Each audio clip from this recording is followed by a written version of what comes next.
டெஸ்டிமோனியலும் உங்ககிட்ட ஷேர் பண்ண போகிறாரு. சொல்லுங்கள் ஐயா. ஹலோ, ஹாய், வணக்கம். என் பேர் தமிழ். நான் வந்துட்டு பங்கிலேருந்து வரேன். ஸோ நான் வந்துட்டு பிஇயில் வந்துட்டு 1.5 இயர்வாக இருக்கேன். ஸோ டிசிஏ ரோலில். ஸோ என்னை பார்த்தீங்கன்னாக்கா பிஇயில் வந்துட்டு நிறையா ஃபண்ட்ஸ் இதெல்லாம் இருக்குது. ஹவுஸ் ஃபண்டை தவிர்த்து மற்றது எல்லாத்தையும் திறந்தாச்சு, இன்க்ளூடிங் பிஇ ட்ரீப் லைஃப் ஸ்டைல் எல்லாமே. சூப்பர். ஸோ ஏன் வந்துட்டு நான் பிஇ சூஸ் பண்ணேன், நான் வந்துட்டு லாஜிஸ்டிக்கில் வேலை செய்கிறேங்க, வேர் ஹவுஸில். ஸோ மெயினாக வந்துட்டு அங்கே நான் போகிறப்ப வந்துட்டு நடக்கிறது, படி ஏறுது இதெல்லாம் இருக்கும். ஸோ எனக்கு வந்துட்டு பேக் பெயின், இந்த முட்டி வலி அதெல்லாமே வந்துட்டு இருக்குது. ஸோ நார்மலாக நம்ம என்ன பண்ணுவோம், பேக் சப்போர்ட் அதெல்லாம் வந்துட்டு லாஜிஸ்டிக்கில் வந்துட்டு கொடுப்பாங்க. ஸோ அது பாய்ப்போம், சட்டம் அது பாய்க்க மாட்டோம், அப்படியே போவோம். ஸோ படி ஏறுறப்போ வந்துட்டு பேக் சப்போர்ட் வந்துட்டு நீங்கள் இதில் சப்போர்ட் பண்ணுறது. ஸோ ஒரு இதாக இது பண்ணிட்டு இருக்க முடியாது. ஸோ அதே டைமில் வந்துட்டு என்னென்ன பண்ணாங்க, என்னோடய ஒய்ஃப் மிஸ் செல்லம்மா. ஸோ அவங்களும் இந்த பிஸ்னஸில் தான் இருக்காங்க. ஸோ அவங்க வந்துட்டு அலோரா பேண்ட்ஸ் வாங்கி பாய்ச்சி அவங்களுக்கு வந்துட்டு ஸ்லீப் டிஸ் இருந்துச்சு. ஸோ அவங்க வாங்கி பாய்ச்சி அதை வந்துட்டு ரிகவர் பண்ணாங்க. ஸோ டாக்டர் வந்துட்டு சர்ஜரிலாம் செய்யணும் அப்படின்லாம் சொல்லி அந்த அலோரா பேண்ட்ஸ் போட்டு அவங்க ரிகவர் பண்ணி ஃபிசியோ போக தேவையில்ல, சர்ஜரி போக தேவையில்ல. ஸோ அவங்க எல்லாமே வந்துட்டு இந்த இதெல்லாம் பயனடைஞ்சதையோட நான் பார்த்தேன், ஏன் நம்ம போடக்கூடாது, இந்த ஒரு துணி என்ன தான் நம்மளுக்கு செய்யும் அப்படின்னு சொல்லிட்டு நானும் போட்டு பார்த்து நானும் பயனடைஞ்சேங்க. இப்போ எங்கிட்டு போனாலும் வந்துட்டு எனக்கு வந்துட்டு அலோரா பேண்ட்ஸ் இல்லாமல் வந்துட்டு நான் போகிறதில்ல.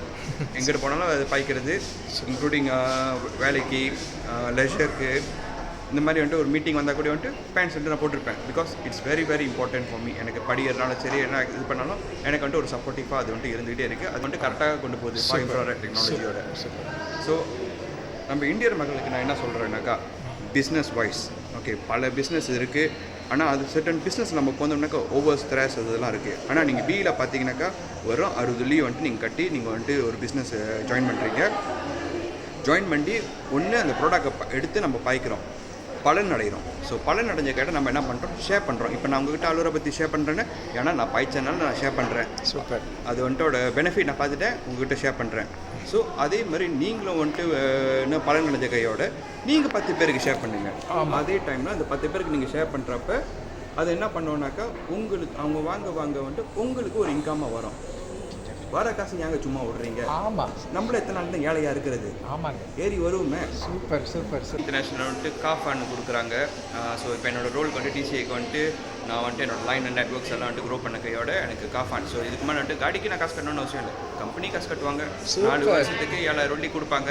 ஸோ அதை எடுத்துகிட்டு எனக்கு என்ன காடி பிடிச்சிருக்கு, என் கனவு காடி என்ன, நான் எடுக்க வேண்டியதான். முந்திலாம் வந்துட்டு நம்ம வேலை செஞ்சு அந்த வேலை வர்ற சம்பளத்தில் எடுத்து நம்ம காடி காசு கட்டணும், அது மெயின்டெனன்ஸ் பார்க்கணும் எல்லாமே.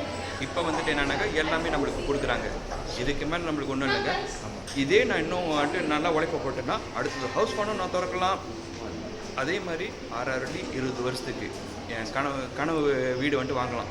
இதெல்லாம் நீங்கள் பார்த்தீங்கன்னாக்கா நார்மல் கார்ப்பரேட் உலகத்தில் பார்த்தீங்கன்னா சி லெவலில் தான் வந்துட்டு இந்த மாதிரி பெனிஃபிட்லாம் கொடுப்பாங்க. அது கூட வந்துட்டு வேலை விட்டு போச்சுன்னு வச்சுக்கோங்களேன், எல்லாத்தையும் பிடுங்கிடுவாங்க. ஆமாம், இல்லை அதெல்லாம் இல்லை, அது உங்களோட சொத்து. இதுக்கு மேலே நீங்கள் வரணுமா இல்லையா, நீங்கள் தான் இங்கே முடிவு பண்ணணும்.